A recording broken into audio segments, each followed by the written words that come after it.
Muito bom dia, pessoal! Sejam bem-vindos à edição número 414 do seu Acorda Mercado, para você começar a sua quarta-feira muito bem informado. Então, bora para as notícias.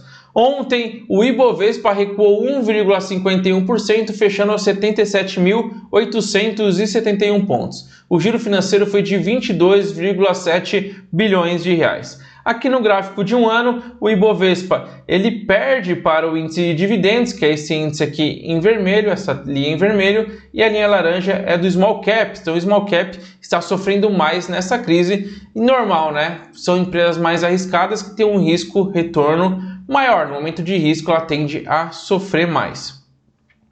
O índice ele até chegou a operar em alta após notícias sobre remédios trazidas pela OMS, mas cedeu aos receios de que novas ondas de contágio atrasem a recuperação mundial.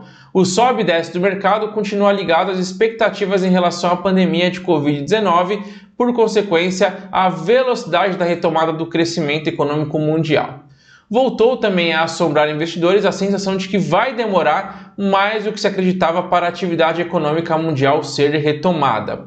Também em destaque, a China anunciou que vai isentar mais produtos dos Estados Unidos de tarifas punitivas. Bens americanos que ficarão isentos da tarifa extra incluem produtos químicos e têxteis, segundo o comunicado divulgado pelo Ministério de Finanças chinês.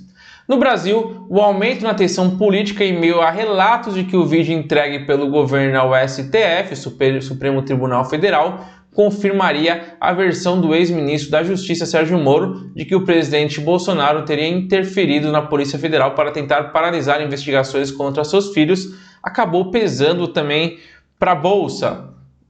Entre os indicadores, o volume de serviços no Brasil caiu 2,7% em março, na comparação com o mesmo mês do ano passado, por conta do coronavírus. A Itaúsa Holding, que agrupa as empresas nas quais o Banco Itaú tem participação, reportou no primeiro trimestre deste ano um lucro líquido não recorrente de 1,01 bilhão de reais, uma retração de 59,3% em comparação ao igual período do ano passado. Indo para o Ibovespa, das 75 ações do índice, apenas 12 fecharam no positivo. As ações da Petrobras recuaram 0,06% aos R$ 18,14, mesmo com o dia de alta do petróleo, com a expectativa pela reabertura nos Estados Unidos e o corte de produção anunciado na véspera pela Arábia Saudita, atenuando os temores com uma nova onda de coronavírus nos países que já estão flexibilizando a quarentena. Aqui a gente coloca o gráfico. Hoje eu trouxe os gráficos das ações aqui versus as ADRs lá nos Estados Unidos. Então a ADR que é negociada lá nos Estados Unidos é PBR, que significa a ADR da Petrobras. Aí vocês veem que não é 100% igual, sofre uma variação. Já as ações da Vale recuaram 0,57% aos R$ 47,46. Lá a ADR também se chama Vale, que é Vale 3, né? O ticker, lá o ticker, que é o nome que são as letras para você comprar a ação, para você procurar a ação, é somente Vale, e vocês podem ver que está descolado aqui em relação às ações. Já os bancos tiveram mais um dia de queda. As ações do Bradesco caíram 3,12% aos R$ 17,10. Lá nos Estados Unidos é negociado com a sigla BBD.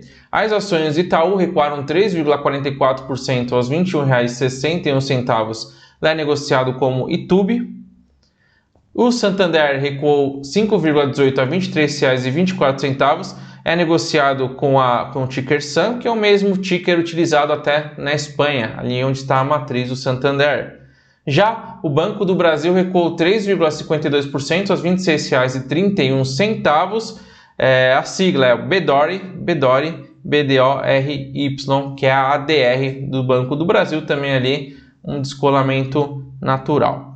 Já as ações do Banco Inter recuaram 2,26% aos R$ 8,65, mas o Banco Inter não tem ADR. Aqui eu faço um comparativo do Itaú, que é esse vermelho, e aqui é um gráfico mais amplo. Vocês podem ver que o Itaú ele oscila muito pouco se comparado com o BTG Pactual, que é esta linha aqui laranja, e o Banco Inter, que é o azul, que oscila bem mais, ou seja, o tal do risco versus retorno, e aqui mede o desvio padrão, que pode ser chamado de volatilidade, pode ser chamado de risco total. ele mede ali o quanto que oscila em relação à média. O Itaú oscila bem pouco se comparado com as outras ações. A XP recuou 1,93% aos 24,86 dólares. As maiores altas, as ações que mais subiram, foram da Minerva, subindo 7,06%, com os papéis dos frigoríficos obtendo forte alta puxada pela nova disparada do dólar. A segunda maior alta foi da IRB Brasil, subindo 4,41% após novas quedas. Estava sofrendo a IRB, né? Aliás, sofre, só no ano já despencou 79,36%, como você pode ver aqui no... Aliás, despencaram, né? Agora eu vou falar da Marfrig, que subiu 3,78%, sendo grande destaque no ano para o Ibovespa, acumulando alta de 43,27%. Então vamos lá, aqui eu trago o gráfico de Marfrig, olha só, muito descolada do índice Ibovespa. O índice Ibovespa aqui caiu, está se recuperando ali um pouco, mas muito próximo ali da baixa, né? Da maior queda, enquanto o Marfrig vem no movimento de alta contrário. Já as ações que mais caíram foram da Braskem, que recuaram 7,29%, da Natura caindo 6,14% e a Eletrobras PNB caindo 5,87%. Apesar da queda das ações da Natura, a ação está positiva em 24,10% no acumulado de 12 meses. Também uma ação que acabou descolando do índice Ibovespa aqui no final, mas vale ressaltar que ele estava bem acima do Ibovespa no início do ano. Aliás, teve um início de ano muito bom, a Natura.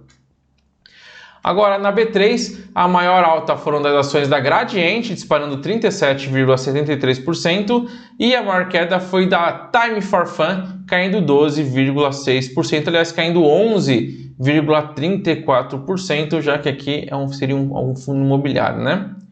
As ações mais negociadas do Ibovespa foram da Petrobras, Via Varejo, Vale, Itaú e Bradesco. Indo para o mercado de moedas, o mercado brasileiro de câmbio sofreu uma reviravolta lá no final do pregão novamente, culminando em mais um novo recorde, devido a um novo episódio da turbulência política que atinge o governo federal. O dólar abandonou a queda e bateu máxima atrás de máxima assim que apareceram as primeiras informações sobre o vídeo da reunião ministerial em que Sérgio Moro teria sido ameaçado de demissão pelo presidente Jair Bolsonaro. A moeda americana fechou em alta de 0,86% a R$ 5,86 e o euro subiu 1,26% aos R$ 6,36. No dólar, o movimento forçou o Banco Central a intervir com uma oferta extraordinária de swaps cambiais que servem de hedge contra a alta do dólar. Foram vendidos 9,1 mil papéis em uma oferta de até 10 mil contratos.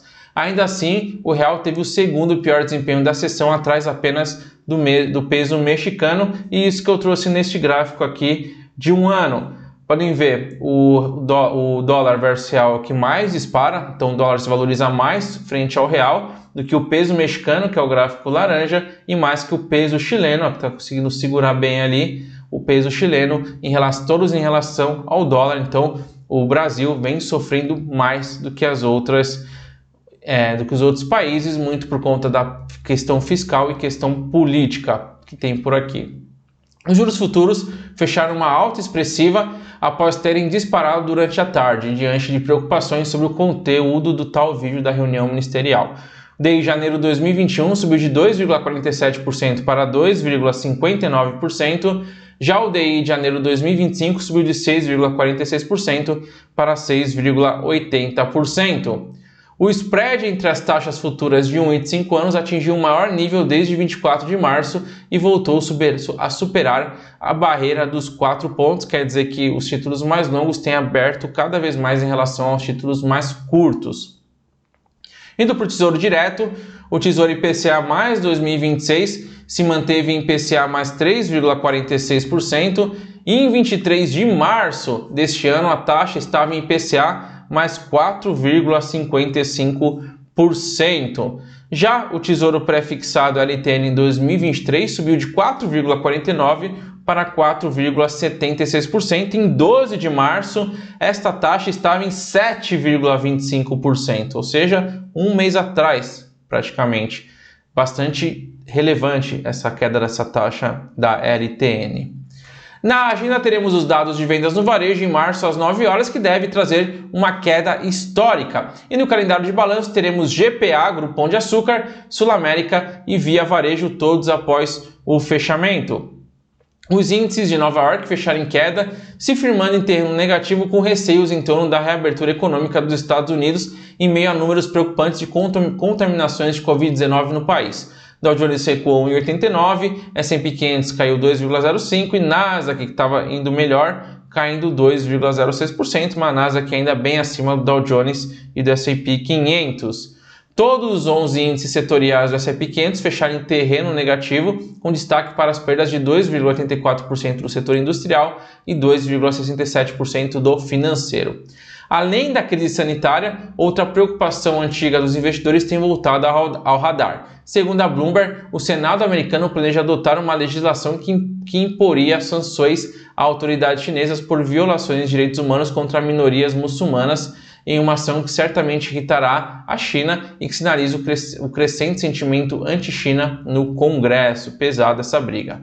Além disso, os Estados Unidos, segundo a Bloomberg também, está se movimentando para bloquear os investimentos em ações chinesas por um fundo de poupança do governo, ampliando as preocupações com a manutenção do recente acordo comercial firmado entre os dois países, balançando ali.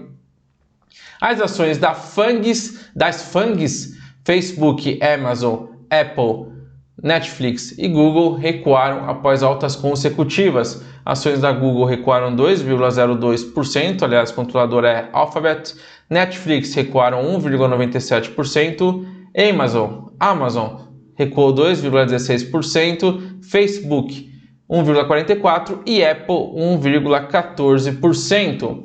Os índices futuros nos Estados Unidos estão operando sem direção definida, Dow Jones caindo 0,02%, S&P 500 futuro 0,13% e o Nasdaq futuro subindo 0,04%, ou seja, nenhuma indicação de abertura em alta ou em baixa. Indo para as Treasuries, a T-Bill para 3 meses se manteve em 0,10%, a T-Note para 2 anos subiu de 0,15% para 0,16% e a T-Bond para 30 anos recuou de 1,41% para 1,34%. Entre os indicadores, nos Estados Unidos sai a inflação ao produtor, o PPI, de abril às 9h30. Além disso, o petróleo pode ser influenciado pelos estoques do Departamento de Energia às 11h30 e o relatório mensal da OPEP. Já lá na Europa, as bolsas estão operando em queda, abriram com uma forte queda. Eurostoxx recuando 1,74%, Frankfurt recuando 1,86%, Londres caindo 1,15%, Paris caindo 1,91%, Milão caindo 1,37% e Madrid caindo 1,09%. Na Ásia, as bolsas fecharam sem direção definida, Tóquio recuou 0,49%, Xangai subiu 0,22%, Hong Kong caiu 0,29% e Seul subindo 0,95%. Os contratos futuros de petróleo fecharam em alta, encontrando suporte nas esperanças de que a queda nos níveis de produção e uma recuperação gradual da demanda voltem a impulsionar os preços. O WTI subiu 6,79%, enquanto o Brent subiu 1,18%. Hoje, no pregão, eles estão operando em queda, o Brent recuando 2,97% aos 29,09 dólares e o WTI recuando 2,06% aos 25,25 dólares. O índice VIX está recuando 0,54% aos 32,91 pontos, o índice do medo. Já o ouro subiu 2,37%, tá? O ouro, esse OZ1D também tem influência do dólar. Já as criptomoedas também estão operando sem direção definida, das 10 maiores moedas digitais, 6 em alta, 4 em baixa. Bitcoin subindo 2,21%, Ethereum caindo 0,41% e Ripple subindo 0,75%. Nos fundos imobiliários, o IFIX, o índice de fundos imobiliários, recuou 0,26% e a maior alta foi do fundo de investimento imobiliário General Shopping Outlet, subindo 3,77%. Já a maior queda foi do fundo de investimento Kinea 2 Real Estate Equity, caindo 5,41%. E por hoje é só, uma ótima quarta-feira e bons negócios. Vejo vocês amanhã. Tchau!